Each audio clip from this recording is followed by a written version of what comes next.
Welcome back. So look, in this section, there's been so much that we've explored in this instruction from the Congregation for Clergy. It gives us some amazing encouragement in terms of that invitation for parishes to really be laser focused on evangelization. And it also sets out some really helpful and thought-provoking concepts around from canon law, what are the guardrails we're trying to stay within and what are some of the things to think about. It's light on the how, though. And that's no surprise. It's trying to address the universal church. So I know in this section, one of the things that we wanted to do was just contribute what we could to the ongoing conversation. Because at Divine Renovation as a ministry, this is a journey that we've been on for the past several years. I'm just conscious, though, there are people watching who may never have heard of us before as a ministry. So Father James, could you say just a little bit about where Divine Renovation came from and what it does?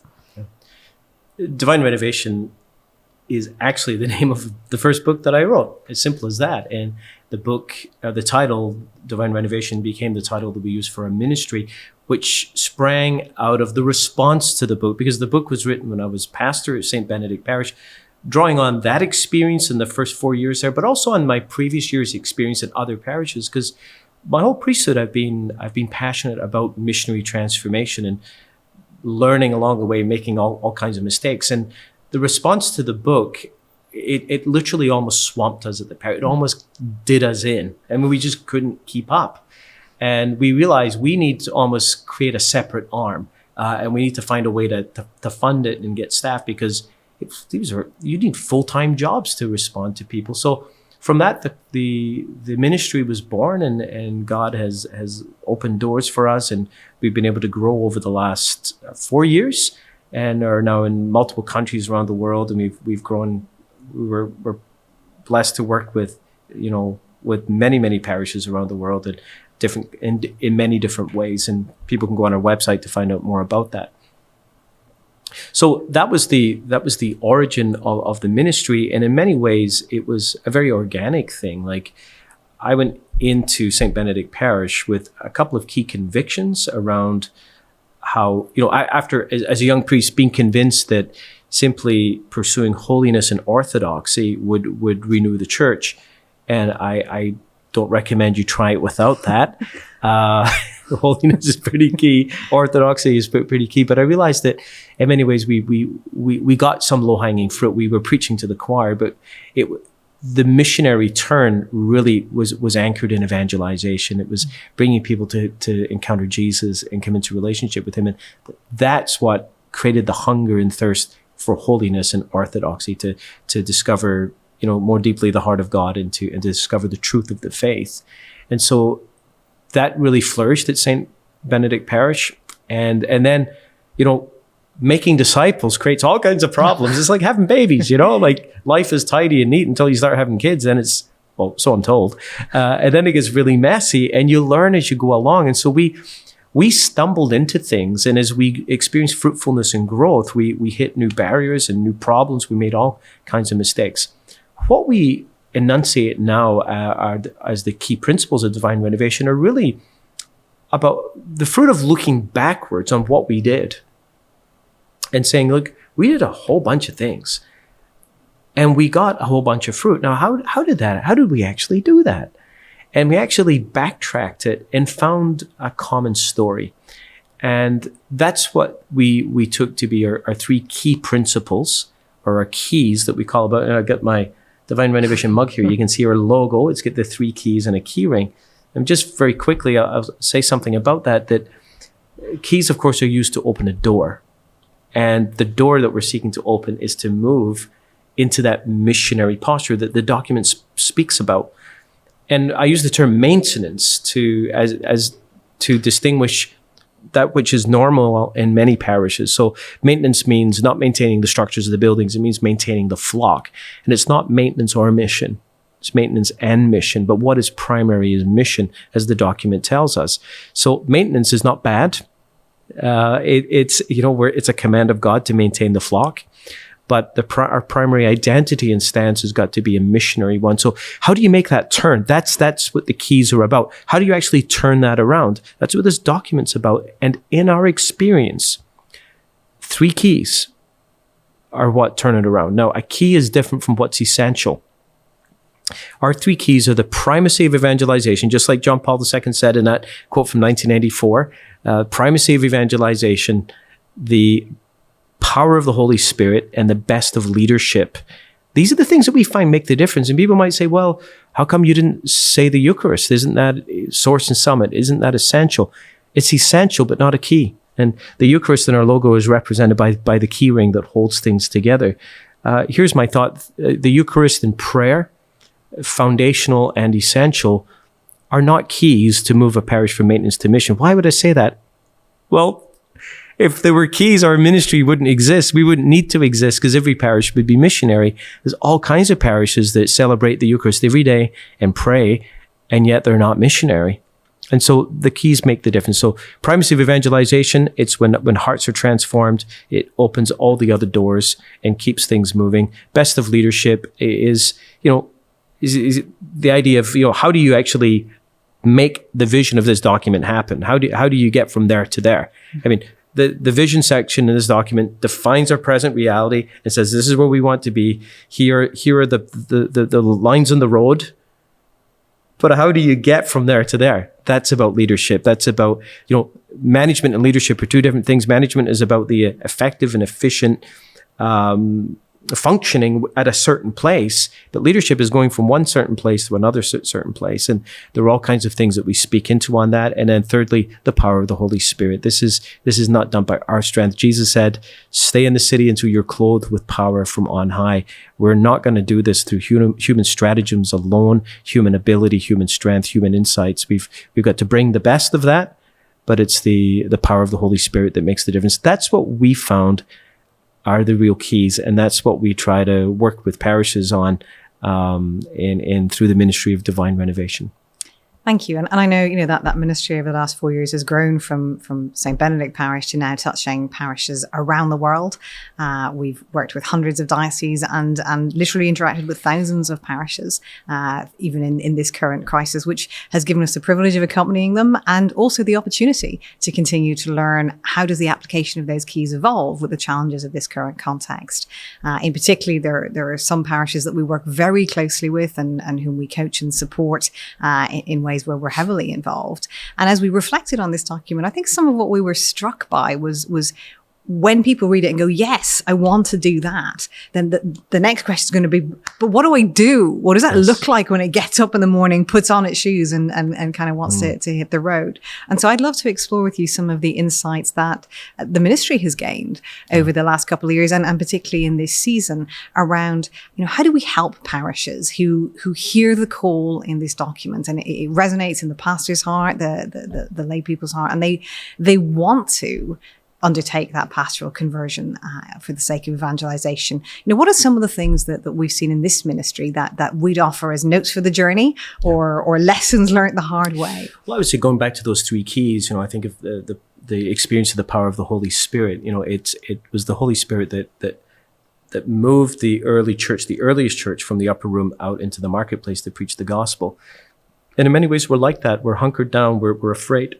We're fearful. We feel threatened. The world around us has changed, and it's only the fire of the Holy Spirit that's going to drive us out. So I would say practically, what does that mean? It means I think we need to discover at diocesan levels and at parish levels a new devotion to the Holy Spirit, to strongly lean into reliance on the Holy Spirit, which means, let's not just pray a quick prayer at a meeting. Let's really actively call on the Holy Spirit with expectant faith that the Holy Spirit is actually going to show up and do something new in us and through us. Here's the thing. If we don't expect it, why should we expect the Lord to show up in that way? So the power of the Holy Spirit is real. We need to seek a new Pentecost for this new moment within the church. So whatever that means for diocesan and parish leaders, but to bring prayer, specific prayer to the Holy Spirit more to the center. The primacy of evangelization, again, that quote of Pope John Paul II, evangelization that is community-based, that is dialogic, that is, helps to welcome people, begins with belonging and accompany people. There are several tools out there, and we always recommend at Divine Renovation that you work with a tool. You focus primarily on adult evangelization, and a tool that actually is accessible to people outside the church who either don't believe or have fallen away. Sometimes what we do in the name of evangelization in the parish is actually, it's more catechesis than evangelization, because it presumes that someone has made a commitment, and it's not very accessible to people outside the church. One of the tools we recommend is Alpha. When we found in my own journey as pastor at St. Benedict that it's been incredibly transformational.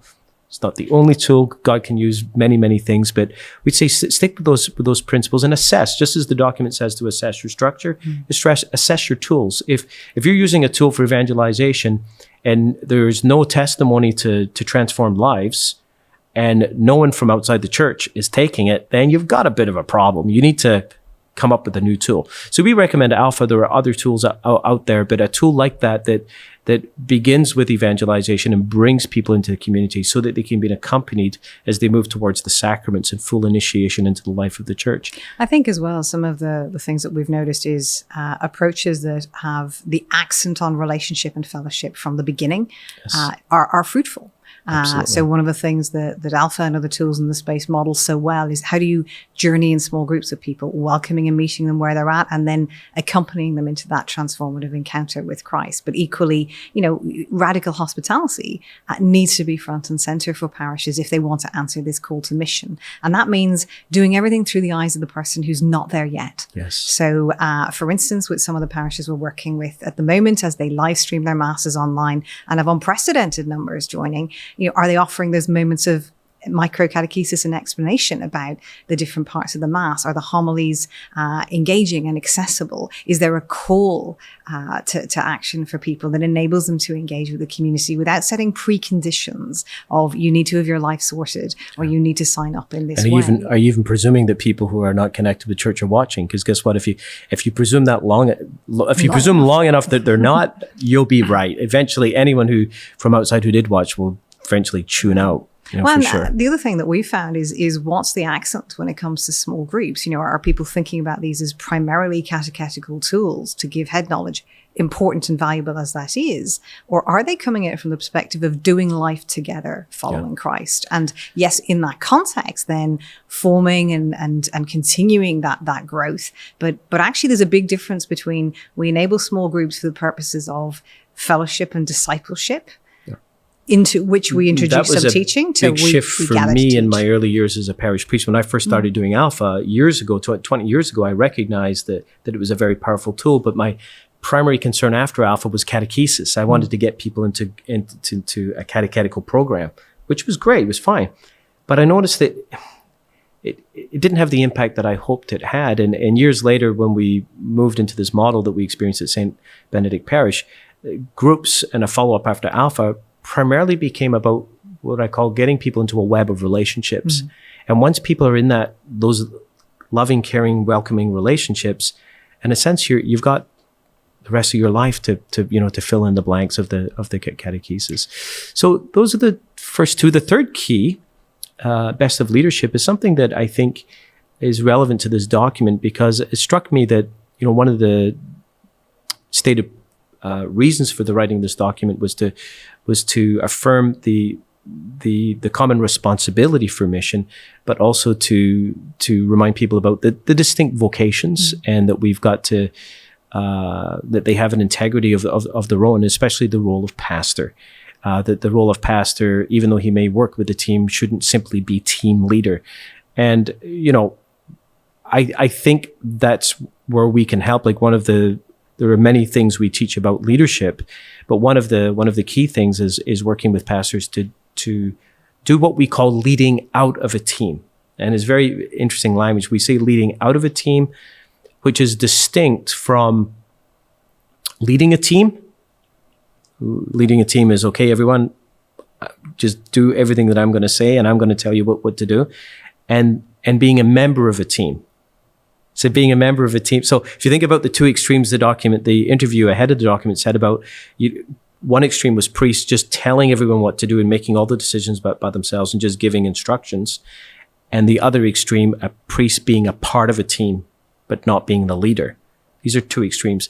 And we're very clear in our model that of what we call a senior leadership team, leading out of a team, that when a pastor gathers around himself 3, 4, 5 key people, that it's not, you're not just leading a team or seeking or consulting with this group.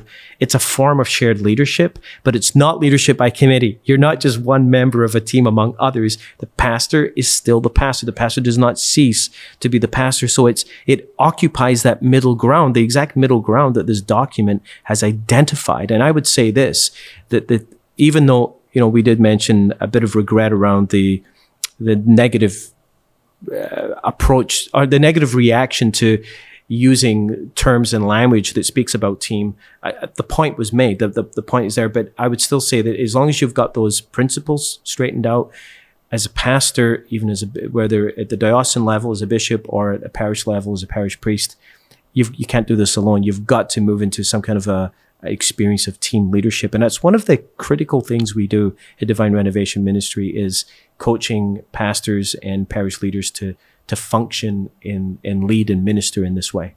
Yeah, and I know certainly coaching some of those pastors and their teams, two things really strike me.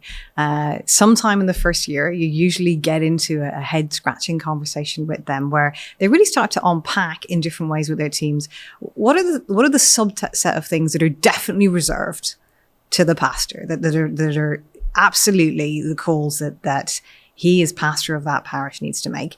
What are the things which definitely don't belong with him? And where is there an area in the middle where there's a whole set of things that needs to be taken into account and worked through? And what we would often say to pastors and their teams is, we'll accompany you in that process, but don't be afraid to take the time it takes to work that through together. Yeah. And, I think, for instance, of some of the wrestling that teams have had to do in this season as pastors and their teams have considered, what is live streamed mass? People are not participating in the mass when they're viewing from home in the sense of participation in the sacrament, because that requires physical presence, but it's not nothing. Yeah. So what is it? And that isn't about the SLT calling into question a decision that the pastor could make, but neither is it the pastor just saying, just do what I tell you. That there's a fruitful dialogue in there, which then enables the parish to lean more into how do we make this as spiritually nourishing and as effective in the service of evangelization as we can for people. And that's a great example of a conversation where the perspective of all the baptized, and including the perspective that comes from holy orders, goes into really life-giving conversation. I would say that, the very thing that we and other ministries coach into with regard to a leadership team is the same principles that would be used for a pastoral council. And I think, they go very, very well with this document. The day after this document was released, one of our pastors in a parish in mainland Europe reached out to me and said, I'm concerned that this line would be used by some of the people who aren't fans of what he's doing to critique what he's doing. And I said, well, don't be afraid, because the thing the document is critiquing is not what we teach in this model. It's just not. The pastor is not just a member of a committee. He doesn't cease to be the pastor or to be the parish, to be the parish priest. So I think what we propose can be incredibly helpful, because in a sense you've got in this document a defined reality, a clear vision of the future, the lines, what's in bounds and what's out of bounds, but there's a whole field to play in, and we've got to get the ball from this end into between the goalposts up here, and that's why we exist as a ministry, to help parishes do that. Thank you. And I think the closing reflection that I'd have as I look at this is the other big thing that we've learned as a ministry for pastors in particular is, the importance of community, whether you connect with pastors around you, whether you connect with ministries who can support you. This is a bold call to a pastoral conversion. Don't try and do it alone. Do it out of a team. And do it in company with brother priests who are also all on this journey. And so, if I could suggest anything for a pastor, it will be find some company for the road, for the journey, because we're not made to travel alone as Christians, and we certainly aren't meant to lead this kind of change on our own. But any closing reflections from your side, Father James? I just say, again, what we started off with, this great providential moment of having a document like this, which not only reminds us of what we've heard before, but also presents it with a new urgency and new clarity. and take this document, work with it, pray with it, and bring it to your present experience. And hopefully you haven't restarted all the things that were shut down during the pandemic. So take your time. This is such a time and season of grace. And please reach out to us as a ministry. We'd love to hear from you. And if you're looking to be connected in with other pastors who are convicted and convinced of the need for this missionary transformation of all of our pastoral activities. Thank you. We really hope that you found this series of videos helpful. If you're looking for more information about us, you can find it at www.divinerenovation.org. And please know that we are praying for you. We're praying for your parishes, for your teams, and we're excited about what God's going to do next.